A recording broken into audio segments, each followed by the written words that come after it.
Germany as well. All right. So we talked about the Soviet Union and how they were building up communism in their country, and they were doing it with a lot of slave labor in the gulags. Okay. And let's go over to Germany and tell you what they're up to. All right. Now, here's a map real fast of Germany after World War I was over. And you can see that the amount of land that they had is greatly diminished. They had to give up a huge chunk of land as a result of the Treaty of Versailles. And something else, the first thing we want to mention about Germany after the war is the Treaty of Versailles also forced them to accept a new form of government. Okay? They had to switch from a monarchy where the Kaiser was in charge to a form of democracy. Okay? And their new form of democracy, they called Germany in this time, they called it the Weimar Republic.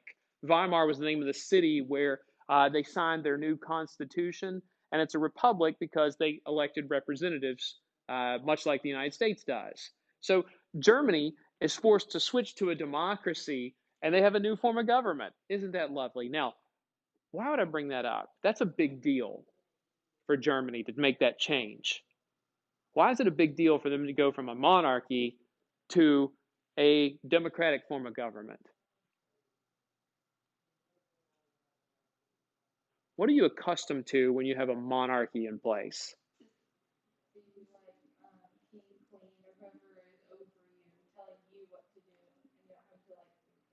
Absolutely. In a monarchy, you've got someone saying, here's what we're going to do, and then they prescribe to you what to do, and you go and do it. And you know what the rules are, and it's a little bit easier, right? But when you switch to a democracy, it's different.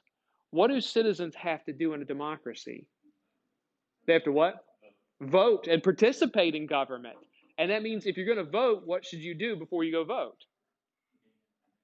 Get information about the people or groups you're voting for. And look, they're not accustomed to this. This is a huge change in their culture. Imagine the reverse happening here in America. Imagine if we went today from a democracy where we're accustomed to voting and participating to a monarchy where somebody's calling all the shots and we don't really have a whole lot of say in it. How would that affect us? People would not function well at all. Like it would be really difficult. Okay? And so for Germany, like they are shocked by this in a number of ways. Now remember, they're really upset about the Treaty of Versailles because what do we know happened to them at the end of the war?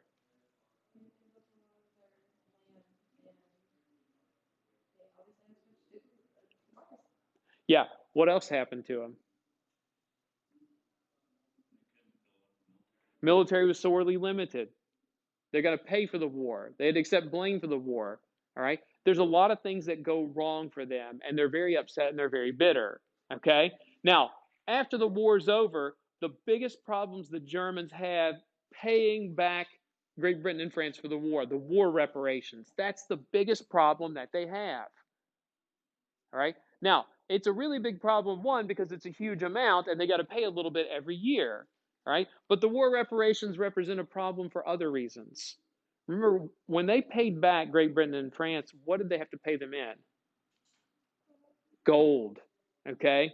Great Britain and France are like, hey, we don't want none of your paper money. We need gold. All right. And that's an issue. Okay. Because number one, gold is not exactly easy to acquire at this point without trading something valuable for it. And number two, why is giving up your gold bad?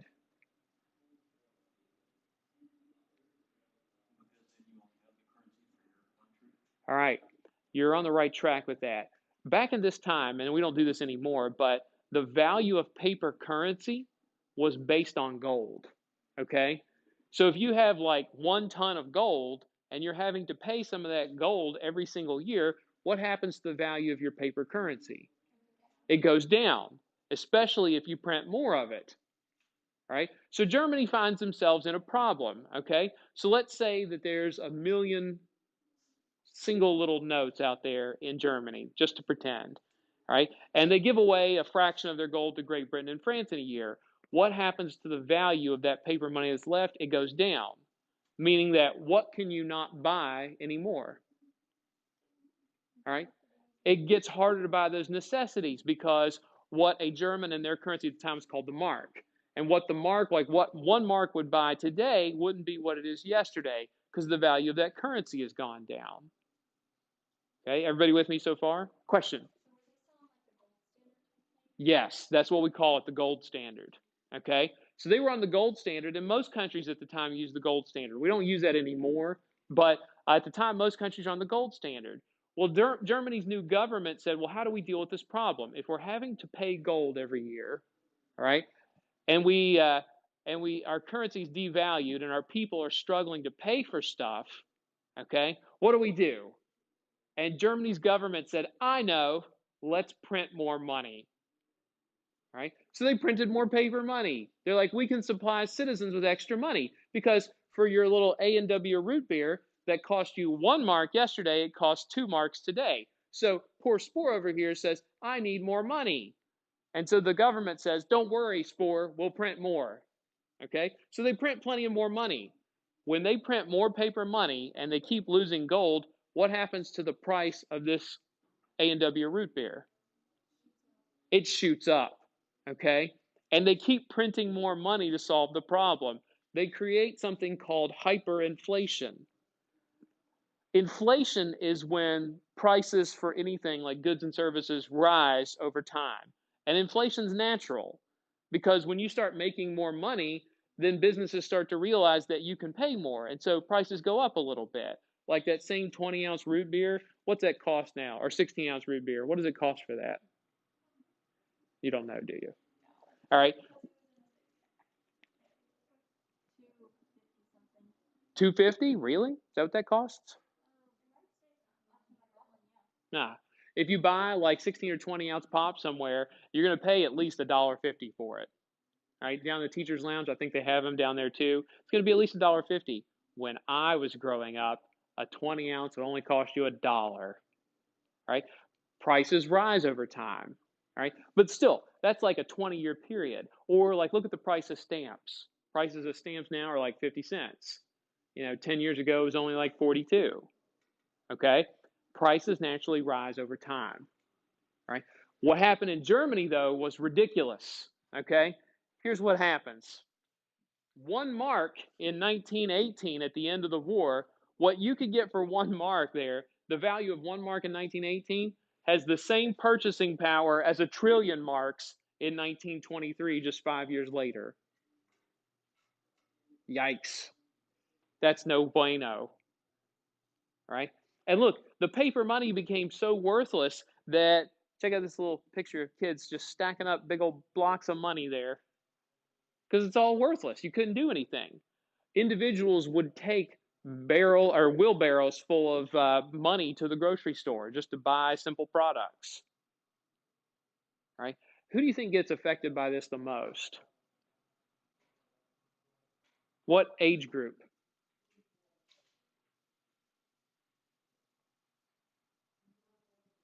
Young people, middle-aged people, old people?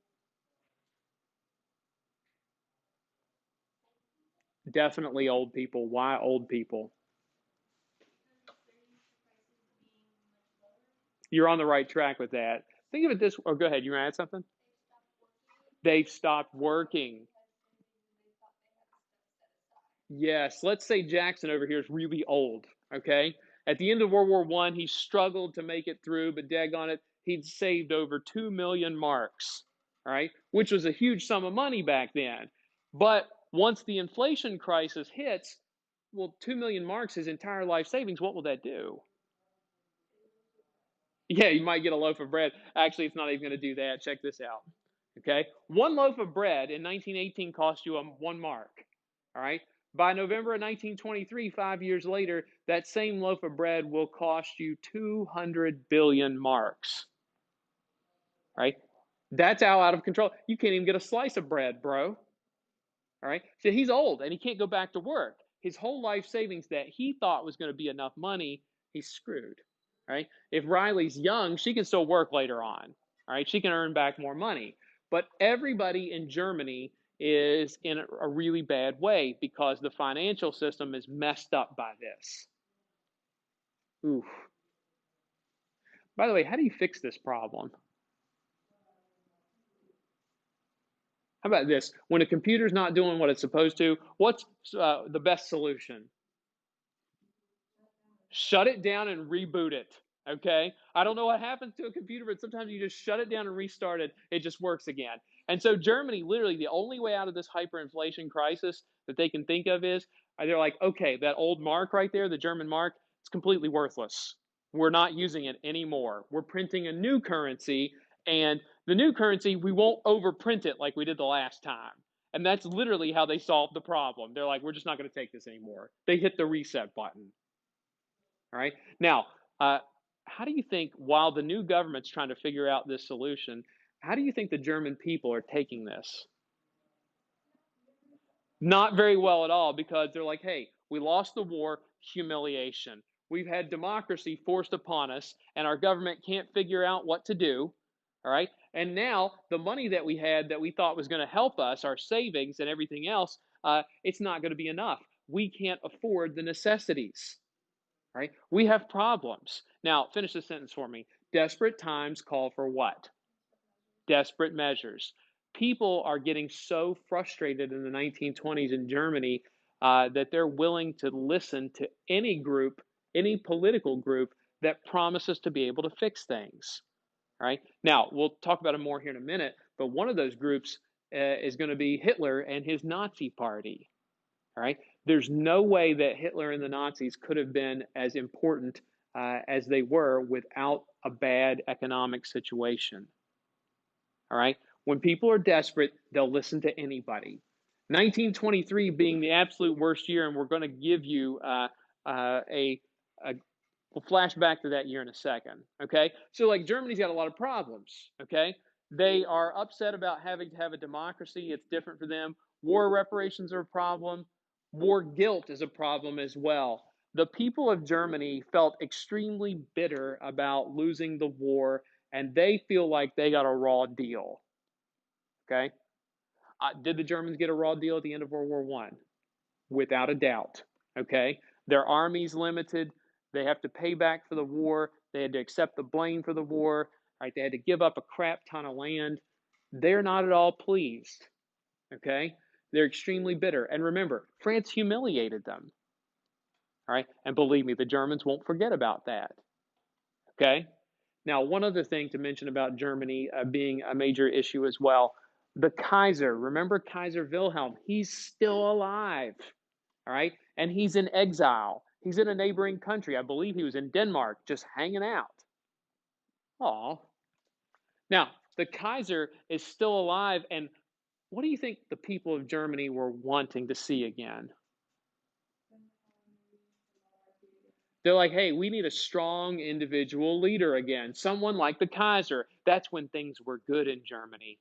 Make Germany great again. Is that too soon? No. All right. Look, ultimately, they're like, hey, you know what? When you get a strong leader, you let him do things, and it's amazing what can get accomplished. And they look at the Kaiser, and the Kaiser is, I mean, it's not like nobody forgot about him. So people are like, gosh, man, life was okay when the Kaiser was around. Right? And they're going to get a strong leader again, somebody who's capable of getting things done, just not exactly what they were hoping for. Around this time, there was a World War I veteran by the name of Adolf Hitler who's starting to make a name for himself. All right. Now, let me tell you a little bit about. You're going to read a lot about Hitler's childhood, but here's going to be some basics. First of all, you want to see a picture of Hitler as a baby? Ah, look at that! Come on, that is a good one, right? Like, just kidding. Look, early life. Let's tell you a little bit about Hitler. Okay, first of all, he's got a messed up childhood. You're going to find out there's some very strange oddities about his family, and I'm not going to spoil it for you because you're going to have something to read. Okay, so Hitler has some strange family background, but I'll tell you this. Hitler is initially from Austria. He's not from Germany. People forget that. He's from Austria. Right? But during World War One, he serves with the German army. Okay, he serves with the German army. Okay, and the loss of the war by Germany, it really frustrates him, really devastates him, and he's really kind of bummed about this. All right, it's a major turning point in his life, and like I said, you're going to read about that too. Now, after the war was over, Hitler stayed in the army. Okay, And the army gave him a job. They said, look, your job is to go around and spy on political parties. Okay? Because they were all worried. They said, look, we got this new democracy, this new government. They're terrified that somebody's going to try to take over the government or do something drastic. So Hitler was one of these individuals. His job was to go around and spy on political parties, make sure they're not up to anything cantankerous or no good. Right? One of the groups that Hitler spies on is called the National Socialistic German Workers' Party. Right? There's a big long German word for it, but the first four letter, N-A-Z-I, the Nazis.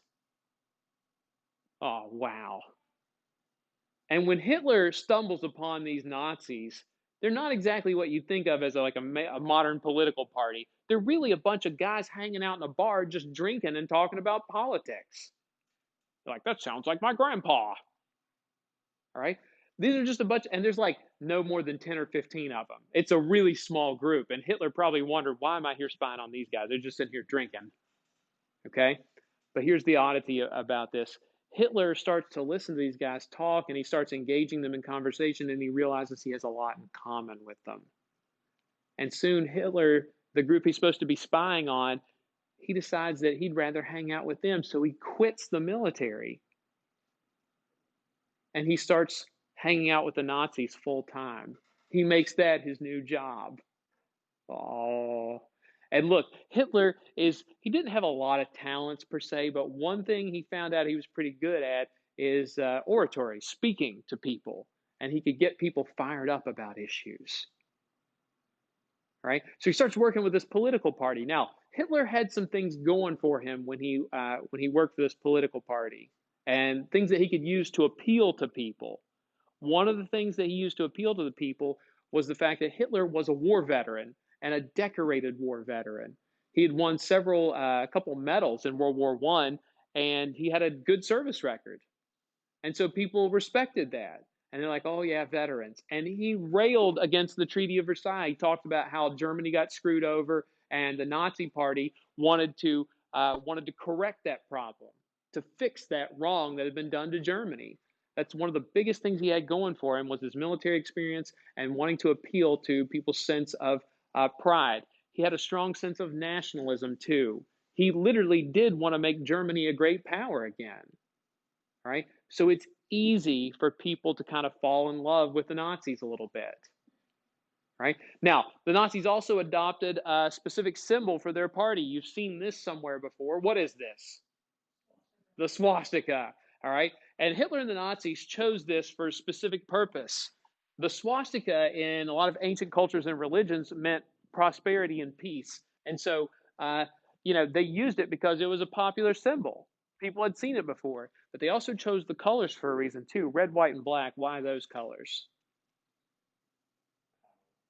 You're on the right track, but not quite there. It does demand attention, but not the reason that you think.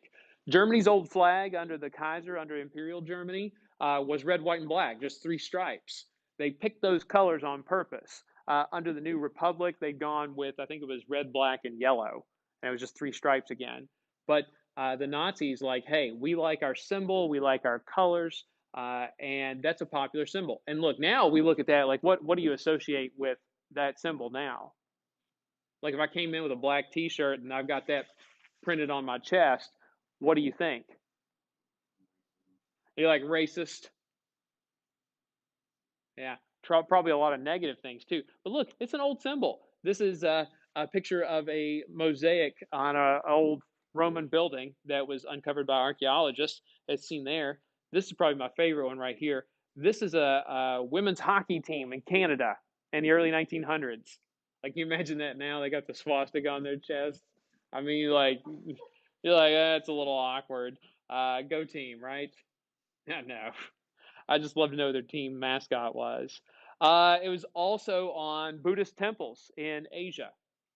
Not uncommon to see swastikas, right? This one is pretty good too. It's a Coca-Cola keychain. Can't beat the real thing. You know what I'm saying? All right. And look, this symbol gets ruined by the Nazis. All right. But it's a popular symbol for a reason. Okay. And that's why the Nazis chose it. So Hitler's real big on symbolism. and he's a veteran, and he says we're going to change things. Plus, what do we know the economic conditions like? It's bad. They're printing paper money left and right. And so Hitler and the Nazis, 1923, they think it's time to make their move. Okay? Here's what Hitler does. First of all, here's a French term that we're going to use several times. Hitler and the Nazis attempt to take over the government. When you attempt to illegally take over the government, it's called a coup d'etat. C-O-U-P and then D'-E-T-A-T. A coup d'etat. Right? You do not pronounce the final consonants in French words. That's why it's called a coup d'etat, not a coup d'etat. Sound like a hick saying it that way. A coup d'etat. Sometimes you just hear it called a coup. If somebody's trying to illegally take over the government, it's called a coup. Hitler and the Nazis plan a coup. Ain't it a coup idea? No. You're like that's bad. Now, Hitler and the Nazis think it's time to take over the government. They think the German people will rise up with them. They storm a government building and demand to be placed in charge of the German government. And what do the government officials say? No. In fact, their coup goes terribly. Hitler and a lot of his Nazis are arrested. They're tried and convicted of treason. And you think this is the end of the line for Hitler and the Nazis, but it's not. If you led a coup against the government, how long do you think you'd get in prison? What is it? You like years, decades even? Hitler gets sentenced to like 5 years, and he's out in less than 2 for good behavior. A lot of times the people felt sorry for Hitler and the Nazis because they're like, look, what these guys did was wrong, but it's a tough economic time. He's upset about the war. People felt a little sympathetic, and they go really easy on Hitler. Okay? When Hitler is in prison also, he decides to make use of his time. He writes a book. Name of his book, Mein Kampf. German, it means my struggle. It's part autobiography, part political plan. In Mein Kampf, Hitler tells the world essentially what he plans to do when he gets in power. Some of the more important things in his particular book, Mein Kampf, he says there's 2 great evils in the world. What are they? What's one of them? It should be obvious. Jews are one of them. He said the Jews are one of them and communists are the other. It's like these are the 2 great evils in the world. Right? Now, it's really funny too because he also said the German people need living space. He goes, we need more land to live on. We don't have enough land. And what do you think he plans to do? Take it. He's like, we're going to take more land. It's really great. And here's the weird thing. When he wrote the book initially, most people, I mean, like if you ever read it, and I think they got a copy in the library here. It's not like a forbidden book or anything. Half of it's just the rambling of a weirdo, and the other half is like, I don't even know. I mean, it's just random stuff. A lot of it doesn't make sense, and it doesn't get all that popular. But it won't be long before Hitler's book is in the household of pretty much everybody in Germany. Oof. Right? So when we leave Hitler, he's in prison writing his book, and it looks like he's done for.